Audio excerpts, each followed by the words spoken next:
They pay Alfred $250,000 for the rights. And so the 2004 movie, The Terminal, is born. He signs a contract, they wire in the money, which he deposits in his little bank account that he sets up at the airport bank.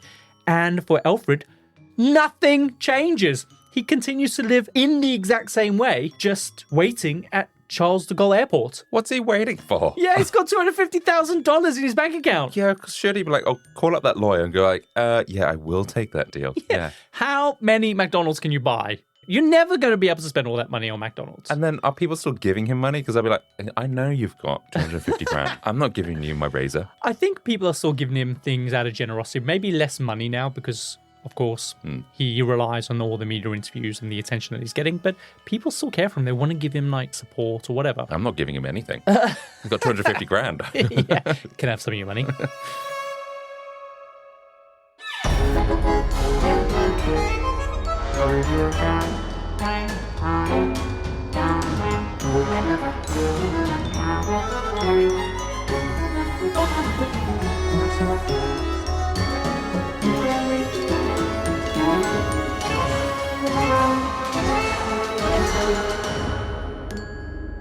Welcome to the Compendium of Fascinating Things, a weekly variety podcast that gives you just enough information to stand your ground at any social gathering.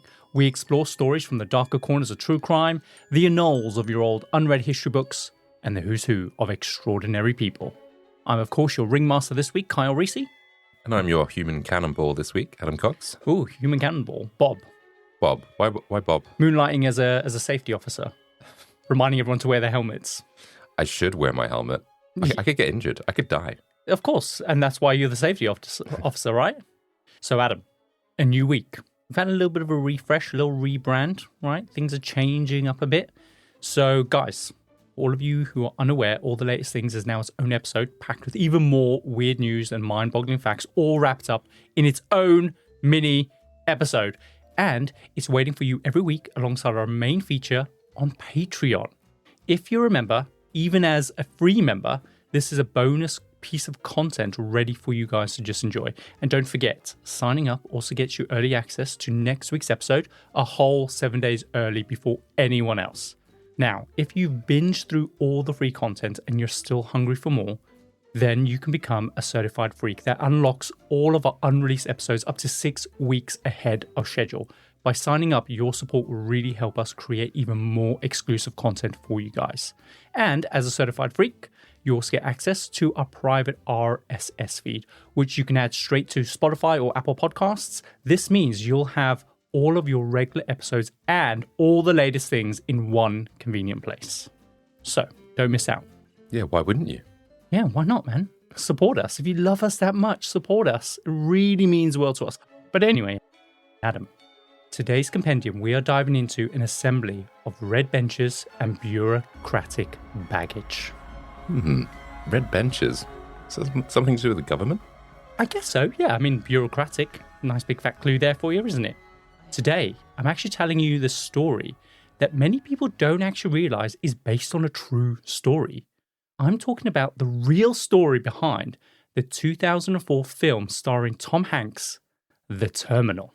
Oh, the guy that was stuck in an airport. Yes! Yeah, I did know it was based on a true story. I'm sure I knew about this. I think, don't they even show pictures at the end of the movie? Or did I dream that? Catherine Zeta-Jones in as well, right? Yeah, of course, man. Love interest there. So for those of you who don't recall, this is an incredibly wholesome movie directed by Steven Spielberg, starring Tom Hanks and Catherine Zeta-Jones, and it tells the story of Victor Narvosky, who is a tourist from a fictional Eastern European country called, I believe it's like Krakozoa or Krakazaya. I don't know. Pronunciation's a big problem for me. Kind of Polish sounding. Yeah, exactly. Some kind of Middle Eastern kind of European country. Now, when Victor arrives at JF Kennedy International Airport in New York City, he discovers that a coup d'etat has taken place in his home country, rendering his passport and visa essentially invalid.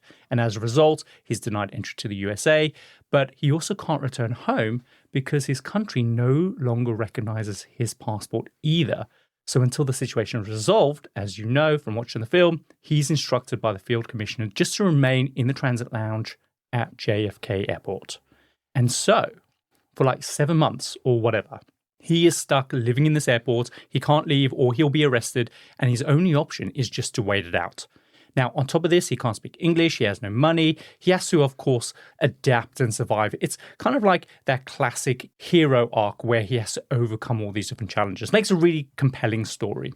And what he ends up doing is he makes some money by returning luggage carts and collecting like the 25 cents reward from the machine. And he uses this to buy some food. He also then makes like a makeshift bed using lounge chairs. He learns to speak English by watching the news screens. And of course, along the way, he makes a bunch of friends who all become like really crucial to like his mental well-being. But what a lot of people don't know is that the rights to this true story behind the terminal was actually purchased from a real life person who was essentially going through a very similar thing. And his name was Mehran Karimi Nasseri.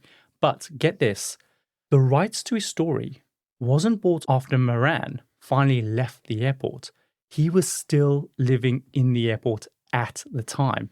But even more nutso was that he wasn't stuck in the airport for several months, like Tom Hanks.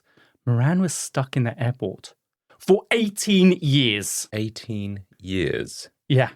And he wasn't allowed out because of this whole passport issue? Mm-hmm. Yeah. And can you imagine like how crazy it is waiting at an airport for, let's say, a 4-hour delay? How nutso you go just waiting. I know. It's like I've been in all the shops. I've had my McDonald's or whatever it might be, or my Wetherspoons. I had a little wander. Yeah. And even if you go into an airport lounge, usually you have a time limit in there sometimes. 18 years, man. 18 years, and he wasn't able to leave the airport once. Nope. How does this even happen? I know, that's the question. He's almost like a prisoner. He kind of like in like limbo, like hell almost. Yeah. Like waiting room to hell. And so he was still in the airport when the film came out? Mm-hmm. Yep. And okay, that's weird. It's bizarre. So Adam, today I'm going to tell you about this incredible story of how Mehran came to find himself living at Charles de Gaulle Airport in France. I'll tell you about his heartbreaking backstory, what daily life was like for him at the airport, the reception that this story received around the world, and the crazy truth at the center of this story. Today, I'm telling you about the real story behind the 2004 movie, The Terminal. Can't wait.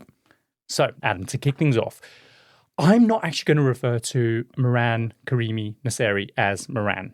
I'm going to actually call him Alfred because that's the name that he actually preferred to be called. But I'll get into that later on. And as I said, Alfred ended up getting stuck in the sort of limbo at Terminal 1 in Charles de Gaulle Airport in France in August of 1988.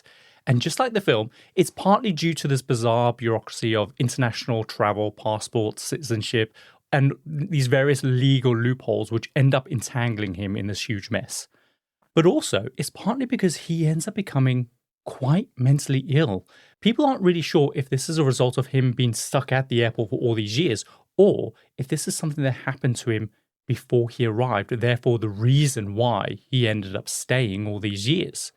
Yeah, because I can imagine that being in an airport for 18 years could make you go a little bit crazy. Bit loopy. But I would have thought you would have been able to find your way out after a few months, let alone 18 years. So do you think there's some kind of like Stockholm syndrome in terms of like he felt comfortable and safe at the airport? I think there's something quite ironic there because he actually starts to refer to himself as being born in Sweden. So it's quite ironic that it's Stockholm syndrome and he's claiming that he's Swedish. It's not connected, but I just think it's a little bit of an ironic kind of connection there. And he goes by Alfred now. Yes. And I'm going to explain to you why.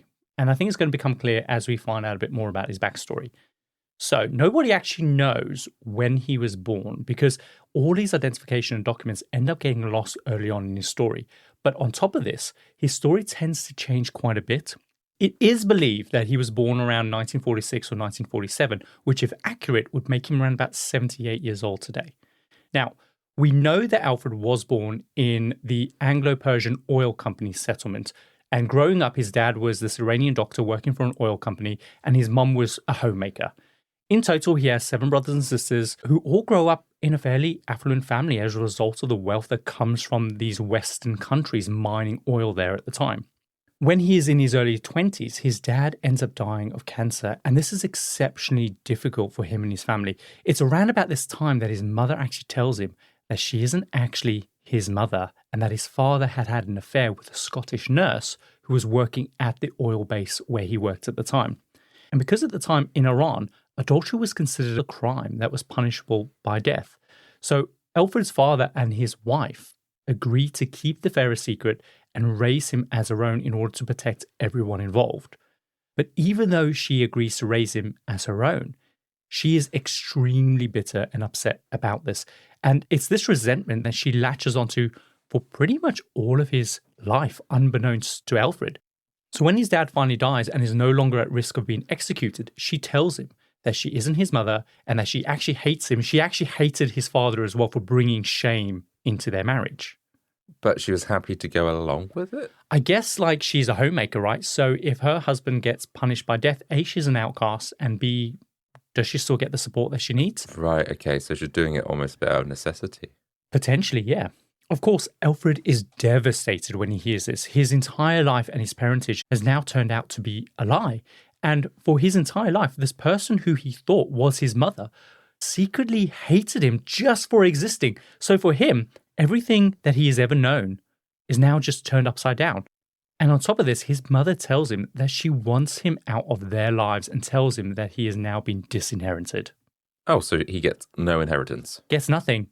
So she tells him that he has to leave and go and study in the UK, and he needs to get a degree and then find his own way in the world away from the family. And in exchange for him disappearing, she will send him a monthly allowance from his dad's estate to support himself until he graduates and finds a job. So he enrolls at the University of Bradford in England to study Yugoslav studies. And shortly after starting, he becomes involved in these kind of anti-Shah demonstrations, which are related to the Iranian revolution that is unfolding in Iran at the time, which is a whole story in itself. And it all kicks off after the Shah of Iran throws one of the biggest, most exclusive parties in history, which basically sparks the start of the Iranian revolution. I'm going to do a whole episode on that, so sit tight. But it's shortly after this that all the financial support that was promised to him stops. So he tries to contact his mother, but he's unable to make contact. So he decides the only option that he has is to return back to Iran and speak to her in person. However, when he lands in Iran, he is immediately arrested because the Iranian government has received intelligence, including photographs, showing him participating in these protests against the Iranian regime. And so they throw him into jail. Now, after some time, word gets back to his mother about where he is, so she ends up paying a bribe to secure his release, but on one condition. She makes sure that he is only given an immigration passport, meaning that he can use it to leave Iran, but that he would never be able to return. Basically, this is her way of ensuring that he would be out of their lives forever. So this is how I'm guessing he gets stuck as in the airport because he's not actually got a proper passport? Pretty much, yeah. Now, he does still have documentation, but there's going to be a big spanner that gets thrown in the works. Now, this is also where the details end up getting a bit murky. He says that he spends the next few years bouncing from country to country trying to find asylum, but because he isn't technically a citizen anywhere, every country he lands in ends up getting him caught up in their very complex bureaucratic process. And so he's just kind of stuck waiting in these countries while they try and sort it out. So he decides along the way that maybe it would be better if he just tries skipping across a bunch of countries in the hope that their process will be a bit quicker. Right, okay. Finally, he is offered refugee status in Belgium in 1981. Now, he's roughly in his early 30s now. So between the time that his dad passes away and he finally getting accepted as a refugee in Belgium, around 10 years has passed. So he's been bouncing around for 10 bloody years as a stateless human being. Yeah, stateless, no home. Disinherited. Yeah, must have been pretty tough on him. Now, it's in Belgium that he is given government assistance. He finds a job in a library, and it's here that someone tells him that they may know who his birth mother is and that she might be this woman that's living in Glasgow in Scotland. Okay. So he saves up a bunch of money. He buys a boat ticket from Belgium to England to see if he can find her. And this is where he does something very stupid. He somehow gets it into his head that because he believes he has one UK-born parent, this gives him the right to become a UK citizen. He also believes that because the boat that he is on is an English boat, that this is kind of the same thing as being on English soil. So his plan is to claim asylum in the UK while he is on the boat. But he doesn't want to be caught with Iranian or Belgian documents on him, just in case they search him. So before he boards the boat, he posts all of his documents to the UN High Commission for Refugees in Brussels. Hang on. So he's on a boat, but is this like a proper ferry or is this like an immigration type? It's probably a ferry of some kind, like just a regular tourist ferry. So he's not on like an illegal? Nope. Fine, okay. Mm-hmm. And then why would he want to hide his Belgium details? Like, I understand why maybe the Iran, but why Belgium? I think it's because they might think, well, you've got temporary citizenship in Belgium as a refugee, you need to go back there. But he's trying to claim that because he's got a UK-born mother, that he can just say, well, my mum's from Scotland, and therefore I can then stay in the country. Yeah, but what proof has he got? Well, exactly. That's the issue that we've got here, right? Okay. And of course, this is where everything goes wrong. Remember, in the 1980s, there isn't much in the way of electronic records for people. So without any physical papers, he's in a bit of a pickle. So when he gets to England, of course, he doesn't have an ID or a passport, so they refuse him entry and they send him straight back to Belgium. When he gets back to Belgium, he doesn't have an ID or passport, so they send him back to England. Oh, no. When he gets there, they're like, this guy again. So they put him on a boat this time to France. They don't know what to do with him either, so they put him in prison for illegally trying to enter the country. Eventually, he is released, and they tell him that he has 24 hours to get the hell out of France. And so he makes his way to Charles de Gaulle Airport, thinking that maybe if he flies to London instead of taking a boat, he will have maybe a better chance of getting through customs. Hang on. So I like how us in the UK were like, oh, just ship him off to France. Let them deal with it. I'm like, hang on a minute. This isn't our problem. And so they try and then get rid of him, and he thinks he can then fly back into the UK without any problems. Yeah. I feel like someone needs to sit him down and have a talk. I think it's going to sink in a minute. So when he gets to London, again, he doesn't have a passport or ID. And once again, they send him straight back to Charles de Gaulle Airport. At this point, he literally has just been bounced back and forth between these different countries. Nobody is actually letting him in. He does try a couple more times, but eventually when he touches back down in France, after being bounced there yet again, they finally had enough. And they're like, we're putting you into jail. And that's where you're going to stay for 6 months. Hopefully you'll learn your lesson. Stop trying to get into these different countries. Why didn't he just get his Belgian details back? This is the thing. He could do that, but they can't find these documents. So there's speculation that he didn't post them to the High Commission, that he actually chucked them overboard. Oh, what an idiot. I know. At least he can be in Belgium now eating chocolate. Because that's the only thing that they do, right? Belgium and waffles. Yeah, and beer. Yeah, He exactly. could be drunk and stuffed with chocolate. That sounds good to me. Better than being stuck in an airport. For sure. So when he's released, they obviously know that he doesn't have a passport or an ID and that he can't go anywhere. But they also know that they don't know what to do with him. All they know is that he can't stay in the country. So what they do is they take him to Charles de Gaulle Airport and they tell him to stay there until he or they work it out. So like dumping him at the airport means that he's not technically in France. It's like this neutral international kind of meeting point of different countries. So as long as he doesn't try to leave the airport to get back into France, he'll be fine. But they also make it very clear that if he does, he will be arrested and he will go back to jail. So essentially the French authorities are hoping that he will just get onto another plane and fly to another country and then he'll just be someone else's problem. That's Right. what's happening here. But that's not going to happen because remember, he has no freaking money. So he is forced to sleep at Terminal 1 that night, which then turns into a second night and then a third night. And before you know it, he's been there for 18 years. How would he even get on a plane anyway without a passport? It's a different time back then, right? You would buy your ticket, you'd board your airplane, and then when you touch down in the UK, that's when you go through customs. Now, Right.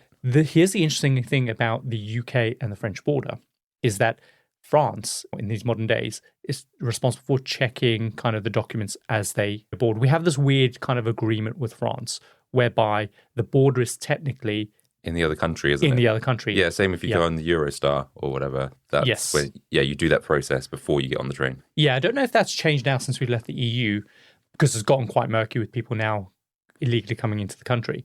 But yeah, we have some kind of weird arrangement that's been going around since like the 50s. So in the terminal lounge at this time, they have these kind of big, bulky red cushion benches. Very impractical. They're made from leather. They fray really easily. They've got loads of holes in them as they age, etc. They're very different to the benches that we see now, which are all like metal, steel, and grey. Which you And cannot sleep on. You cannot sleep on them. They've got wheels, so you can easily kind of move them around. Back then, they were real stationary, in place kind of benches. He pulls two of these together between a pizza parlor and an electronic shop. He pulls like a little food court table, which he uses as a desk. A flight attendant gives him a pillow and a blanket from a plane that they've just kind of disembarked. and he makes this makeshift fort, which essentially becomes his home.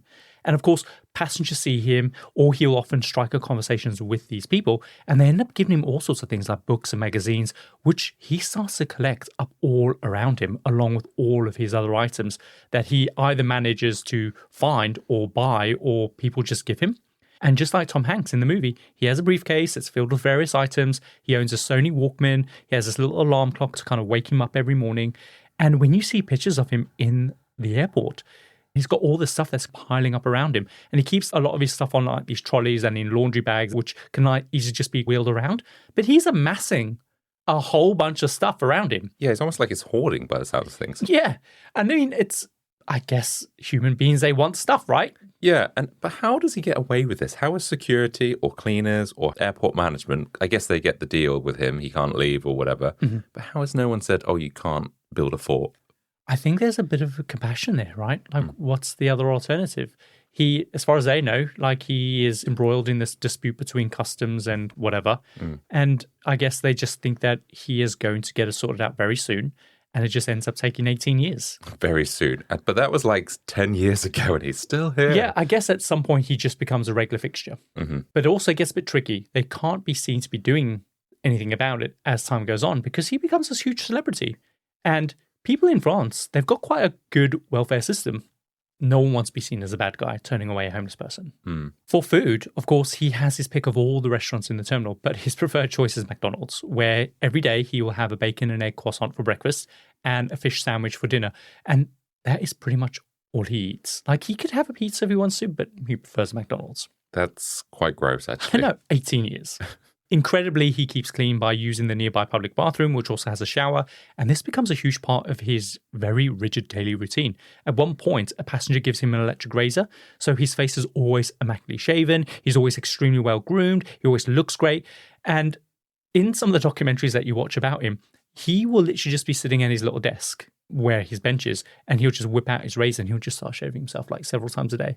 It's just his routine. Yeah, I guess so. You've got to try and find some normality, right? That's it. He makes friends with various airport staff over the years, and he has this kind of little arrangement with some of the staff from the nearby shops to watch his stuff whenever he needs to go to the loo. And to pass time, he keeps a little diary where he writes down all his thoughts, he listens to his Walkman, he reads a bunch of magazines, and unlike the movie, he can actually speak English really well. And remember, he's an academic. He studied at the University of Bradford in the United Kingdom. It's really incredible that throughout this entire time that he spends at this airport, he has this really super regimented routine, trying to lead a fairly normal life as best as he can. Like, I imagine that when the depression sets in, you would just kind of like stop doing all of that. But no, he is so regimented, which makes it really difficult to see whether or not he is actually suffering from any mental issues at all or depression.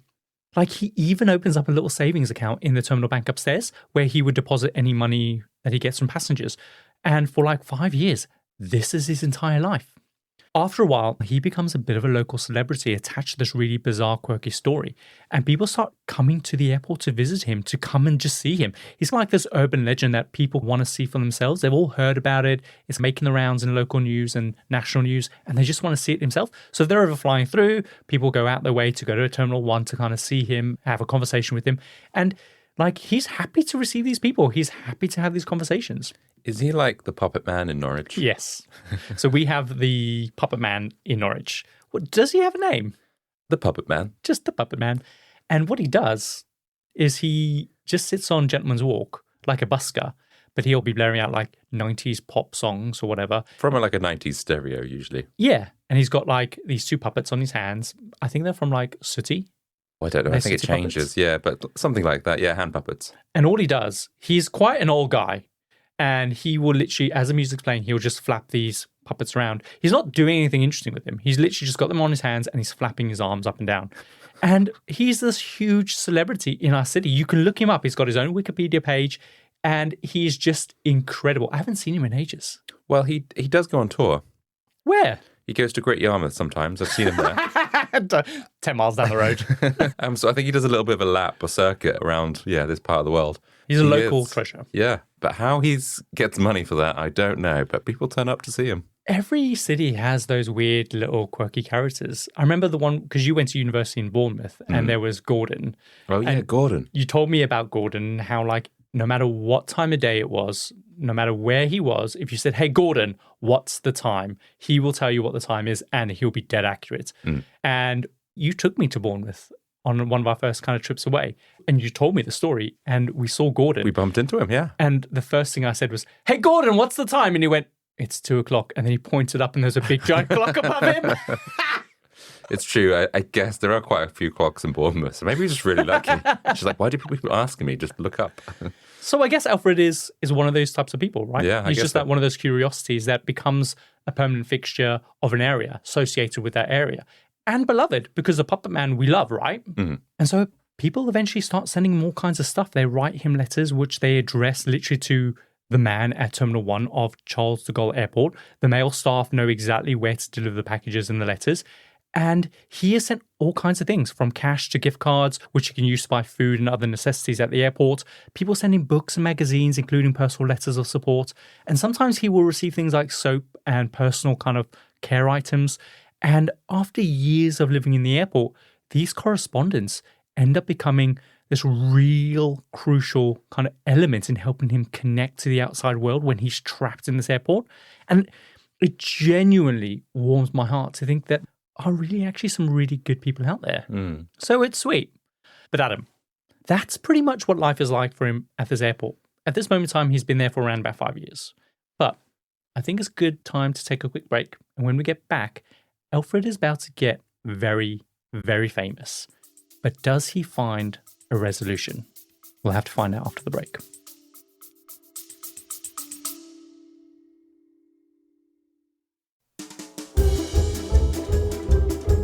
Hey freaks, if you've been enjoying the show, we've got a small favour to ask. Yeah, we need your help, and it's super simple, but it makes a massive difference. Last time we asked you guys to leave reviews, the response was overwhelming. You all really showed up for us, and we loved reading every single one of your reviews. But we've got to keep that momentum going. So, if you're a seasoned Compendium podcast listener, or even if you're new here and you love what you're hearing, could you please take a quick second to leave us a review? It's super easy. If you're on Spotify, all you got to do is click that star button and give us a 5-star review. Nice and quick, done in like 2 seconds. But if you're feeling extra generous and you've got a bit more time in your hands, then head over to Apple Podcasts and leave us a sweet, thoughtful written review. Trust us, this will go a long way. Or if you're like, I don't use podcast apps, no worries. You can still show us some love by going to our website, thecompendiumpodcast.com, and leave us a review there. We've made it super easy. The more reviews we get, the more listeners we can reach, and the better episodes we can bring you. It's a win-win, really. So yeah, hit that star, leave us a review, and help us grow this amazing community. We appreciate it more than you know. So, should we get back to the show? Let's do it.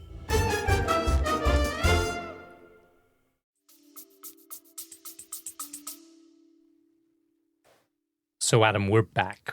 Sir Alfred, as we now know him, has been living at Charles de Gaulle Airport for 5 years, and the authorities have completely forgotten about him. He is just living his life in the sort of limbo, and eventually, as we can probably imagine, cracks do eventually start to form. It's these very first few years that he ends up denouncing his name, and he starts calling himself Sir Alfred. And there is speculation that... Sir.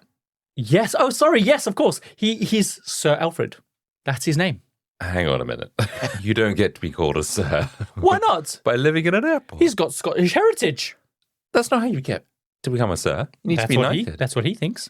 Does he think the Queen has knighted him? Yeah. Has the Queen sent him a letter? I imagine at some point amongst all these things, she has. She's heard about his story and she's like, do you know what? He needs to be a sir. Okay, fine. And I guess there's just speculation that this is how he's able to deal with kind of the complete and utter abandonment by his family, right? I guess it's more to align himself with his Scottish side, which he has placed kind of an incredible amount of hope that he will eventually find somewhere in this world where he can belong. So it's like that constant reminder that there is a place out there for him by aligning himself with his mother's name. And becoming a sir. And becoming a sir, why not? It's the cherry on the top.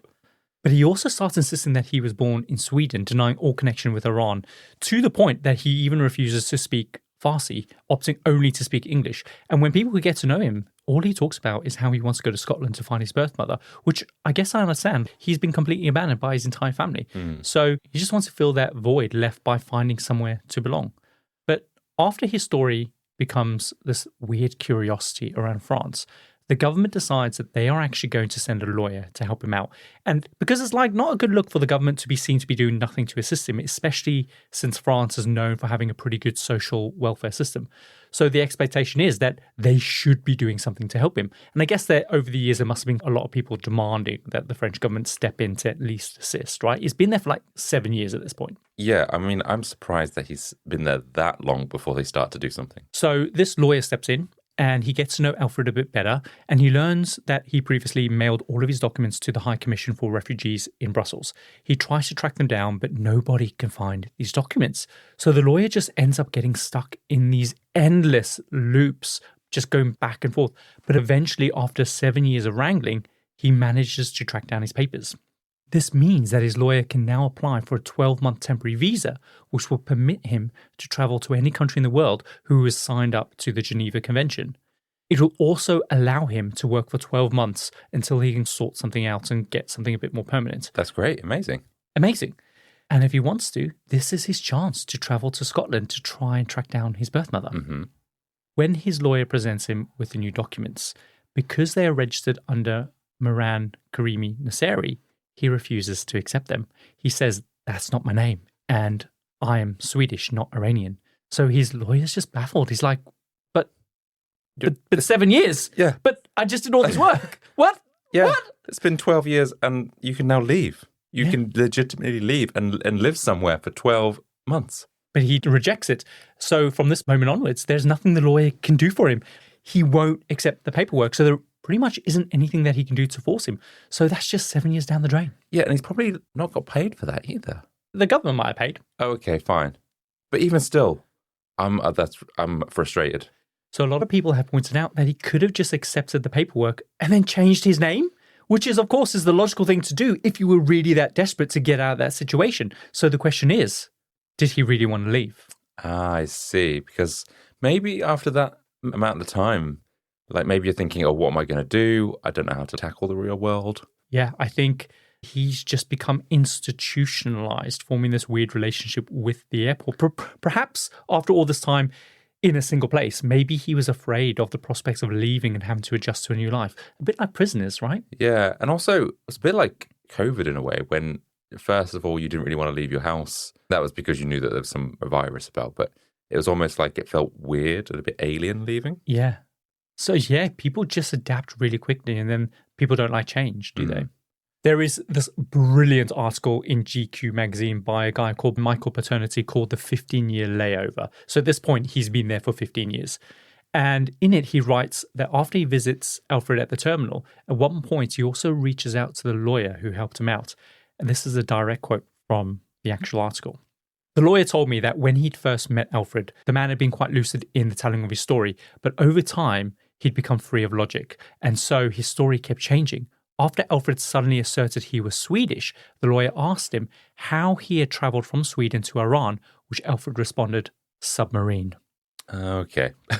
His lawyer continued to say, perhaps he was crazy now, but he'd arrived there by several steps. He says, assume you are 23 years old, you finished your studies, your father dies. At that exact moment, your mother says she is not your mother. You have brothers and sisters, but not anymore because you are illegitimate. You are a nobody in your country. You have no rights. And so you ask, who is my mother then? So you leave your country only to return to be imprisoned. And then, with nowhere to go, you are imprisoned again, then once more. In your mind, you have renounced this person and this name that was formerly you, but then years later, you go on to get what you think is your freedom. The papers identify you as that person. How strong does a man have to be to resist that many shocks? And then the journalist says, I asked him, though, why he just didn't sign the papers and then change his name legally afterwards. And the lawyer says, let me tell you something. He is not leaving that airport. He is no one outside of that airport. He has become a star there, or he feels like he is a star, and he acts like one. If you come to him with a camera, he knows his best side. Interesting. Mm. So yeah, you can if he leaves, goes to Scotland, he's a no one. Yeah. And there's no knowing whether or not he'll even find his mother, right? Mm. So I get it. After all these years, he is, and whose fault is it? It's the French government's fault for not stepping in sooner to help him. Like, surely within a couple of months, I thought someone would have been able to like get that person out because I just thought it'd be illegal to squat in an airport. Yeah. Isn't that heartbreaking? Mm. So the thing is, though, it's clear that there's some kind of underlying mental issue happening within him. Either it's caused by the extraordinary situation that he's in, or the situation is a result of the mental illness that's progressively taken hold of him. So it's not too clear at this moment in time. But after the GQ story comes out in the early 2000s, Alfred starts attracting more and more media attention. So he doesn't really need to rely on the kindness of strangers anymore because he starts agreeing to do media interviews in exchange for money. And the general consensus amongst all the media and the journalists is that he's extremely dignified in his interviews. He's very articulate and coherent in the way that he speaks. Clearly, he's educated. He always looks presentable. He's never unshaven or unwashed. And so, on the face of it, there really isn't the sense that he's suffering mentally. Throughout all of his interactions with the press, he just consistently maintains that his situation is just temporary. And once given the chance, he's heading straight to Scotland to find his birth mother and her family. But he's been given that chance. But he wants a chance as Alfred. Yeah, I guess so. I don't know. It's weird. So throughout the years, he collects all the newspaper clippings and magazine articles about himself, which again, increasingly start piling up around him in his little red fort. Eventually, though, the airport upgrades the terminal lounge. And this is the altruistic side of the airport and how much of a treasure he has become. It's because they replace all of the lounge benches in the airport, but they leave his specifically for him because that's his home. Yeah. Yeah, I guess they have no choice but to kind of accommodate him. And maybe they get more money if people come to the airport, right? Oh, I don't know. Maybe like, going to support the local Starbucks.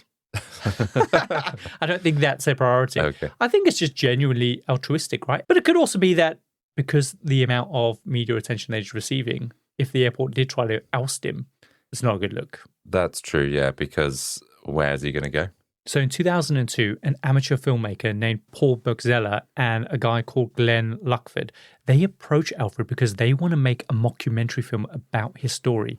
It will be titled Here to Where, which is basically about his life as a refugee stranded at the airport. The premise of the mockumentary is that it follows the story of Glenn Luckford, who approaches Alfred at the airport. He pitches this wild idea of making this documentary about his life. And then in the mockumentary, Glenn ends up being this really pushy, determined character, while Alfred is meant to be this reluctant kind of participant, but eventually is persuaded. So it's a really weird mockumentary. While it's like a semi-fictionalized story, it does actually accurately tell the story of how he became stranded there in 1988 due to kind of the bureaucratic kind of snaffs and so on. So it's a weird concept, but it gives you a good idea of who Alfred is and what life was like at the airport. So I highly recommend you watch it, and I will include that in the show notes. But it's weird that they would make a mockumentary about a documentary of a real life thing, but it's also fictional. Yeah, it's like, surely a documentary is interesting enough for this. Yeah. Why does it need to be a mockumentary? I think it's the whole story arc of like someone looking to capitalize on his story and like, hey, let's make this documentary about it. And he's like, no, I don't want to. I just want to sit on my bench. Was this successful? I haven't heard about this before. It's kind of like one of those arty house kind of like films. It's the kind of the go-to for the story outside of obviously the terminal film. When people want to find out more, they'll go to this documentary. But then, of course, in 2003, DreamWorks and Steven Spielberg, they decided they want to make a feature film about the story. They pay Alfred $250,000 for the rights. And so the 2004 movie, The Terminal, is born. He signs a contract. They wire in the money, which he deposits in his little bank account that he sets up at the airport bank. And for Alfred, nothing changes. He continues to live in the exact same way, just waiting at Charles de Gaulle Airport. What's he waiting for? Yeah, he's got $250,000 in his bank account. Yeah, because surely he'd be like, oh, call up that lawyer and go like, yeah, I will take that deal. Yeah. How many McDonald's can you buy? You're never going to be able to spend all that money on McDonald's. And then are people still giving him money? Because I'll be like, I know you've got 250 grand. I'm not giving you my razor. I think people are still giving him things out of generosity. Maybe less money now because, of course, he relies on all the media interviews and the attention that he's getting. But people still care for him. They want to give him like support or whatever. I'm not giving him anything. He's got 250 grand. Yeah, can have some of your money. Of course, the terminal kind of lands quite far from what the actual story was, as we now know.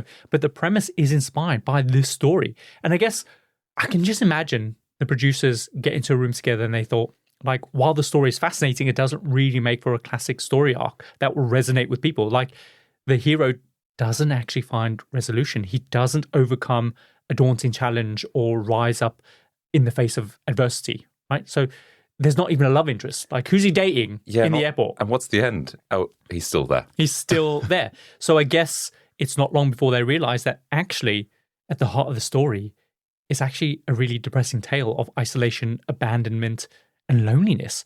So they don't actually end up using the story. Instead, it becomes this romantic comedy between Tom Hanks and Catherine Zeta-Jones, which tells a more of a compelling story, but it is inspired by these true life events. When the film is released, he is super proud, Adam. He even hangs a poster of the movie next to his little red bench. And anyone who walks by, he'll be like, yeah, that story's based on me. About me. All about me. Where's your girlfriend, Catherine? Yeah. There was a raccoon and like it chased her and like she's like in Fendi down the road. So following this in 2004, he actually co-writes an autobiography with a ghostwriter, which he calls Terminal Man. And a couple other people reach out to him to make their own documentaries. One is called Sir Alfred, which basically recounts his life story. He answers various questions. They speak to a bunch of people who were involved in his life story, like the lawyer and some airport staff, etc. So he is keeping busy in the 18 years that he's there. Yeah, he's done well for himself to be able to like do as much as he did. But I just would have thought you'd have been so bored, so many days. And all the waiting. Oh my gosh. After 2 hours in the airport, once you've seen all the shops, that is it. Yeah. Like, you're just like, ugh. You get a tea. And when you order tea at an airport, it's always shit, isn't it? It just never tastes the same. Well, I never have tea. You always have a coffee. I don't know. And that feeling as well, because you've been traveling all day, so you're a bit sweaty dirty. And you feel dirty. And yeah. He must feel like that all the time. And just the lights as well. Yes. I don't think I've ever been in an airport. Maybe Amsterdam airport is probably one of the best times that I spent at an airport, because they have the really nice relaxing chairs and the little pods in the booths and stuff. Oh, yeah, that's right. But like when we were in, I think it was Abu Dhabi, that airport, flying back from Australia, that airport's a really nice airport, but you just are so exposed. We sat on those big pink benches in the middle of the airport, and it was just really uncomfortable. The seats weren't that comfortable to lay on. Yeah, like it's fine for a couple of hours, but to be there for 18 years, I don't know how he did it. And what you'll notice when you watch some of the documentaries or see pictures of him around about this time, there's a very noticeable lump that's starting to emerge gradually on his head, and it's getting bigger and bigger with every year that passes. And people are getting really concerned that he might have some kind of tumor of some kind. Eventually, though, in 2006, the airport doctor arranges for him to be hospitalized to have the lump removed. While this is happening, the French government and the airport finally decide that enough is enough. They pack up all of his stuff. They dismantle his famous red bench, which has become such a prominent feature in the terminal after all these years. And they have all of his belongings sent to a community housing centre. And when he's finally discharged, this is where he is sent, and he continued to live until 2022. So how many years is that he's at this community centre then? So another 15 years.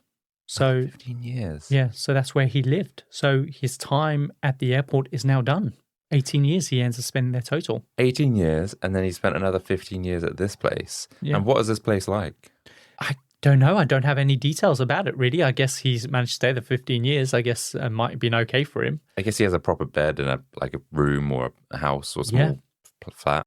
And the saddest thing is that he never got that resolution that he was essentially waiting for. He never got the chance to travel to Scotland to find his birth mother.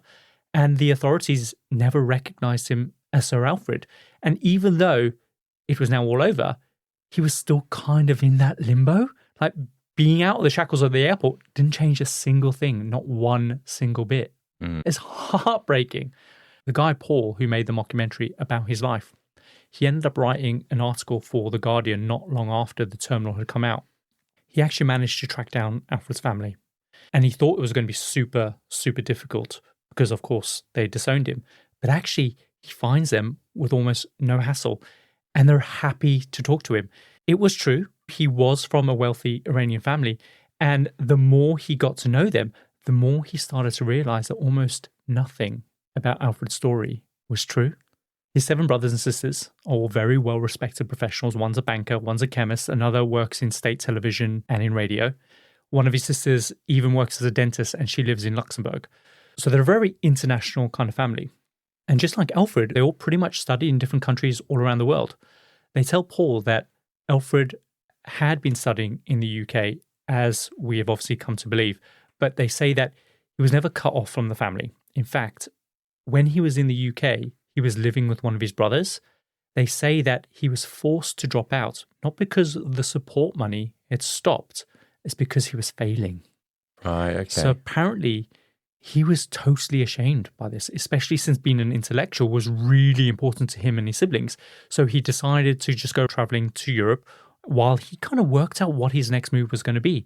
And apparently while he was traveling, something changed in him. According to his family, he started acting really strangely, keeping in contact less and less over the years. And then just one day, he just disappeared. None of his family knew what happened to him. They did try to look for him. They even contacted Interpol to try and track him down, but they never found him. Then, one day, a family friend was traveling through Terminal 1 at Charles de Gaulle Airport in the early 1990s, and they spot him. And they're like, Mehran? But he just refused to acknowledge that he recognized them. So they then ended up contacting his family and told them straight away. They apparently did everything they could to bring him home, but he just refused. He wouldn't even speak to them. Like, they offered assistance and help, but in the end, they had no choice but to just give up. They just assumed that he had become really mentally unwell during that process at some point in his life. And was his mum, or not his biological mother, but the mother that brought him up, did she try to make amends or? The saddest part of all of this is that his mother was completely heartbroken. For years, she thought the worst. But when she hears the story that he's been peddling about the Scottish woman who he claims is his biological mother, she's heartbroken. And so up until the day she dies, she would say, he came from me. Why would he say he didn't come from me? So there you have it. Oh, so they were biologically related then? Yeah, the Scottish woman never existed. Oh, my word. So he does sound mentally ill then. Yeah. And it's a shame, like, his family couldn't have brought him back. I'd have been, like, dragged. He's an adult, Adam. He's an adult. What can you do? Yeah. I guess they could have got him sectioned. Yeah. But he didn't seem like he was mentally incapable.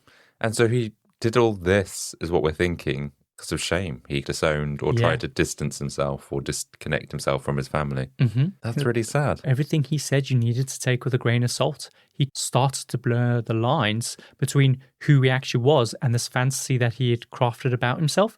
Maybe out of shame, maybe because of his mental health. We don't actually know, and it's just really sad. I guess that makes sense why he wanted to be called Sir Alfred, because, I don't know, if he's got quite a prestigious family, they're all doing very well, I wonder if he's like trying to create a bit of a persona for himself. That makes a lot of sense, actually. Yeah, so the conclusion of our story is that after years of living, I assume in a shelter, he returns back to Charles de Gaulle Airport in September of 2022. And it's because he feels like this is his home. He sticks around the airport for 2 more months. And then in November of 2022, he has a heart attack and dies right there in the airport, surrounded by all of his belongings. Really? Mm. So he went back to the airport and he's allowed to stay there for a couple of months? I don't think he was allowed to stay. He's just staying, right? It's an airport lounge. Okay.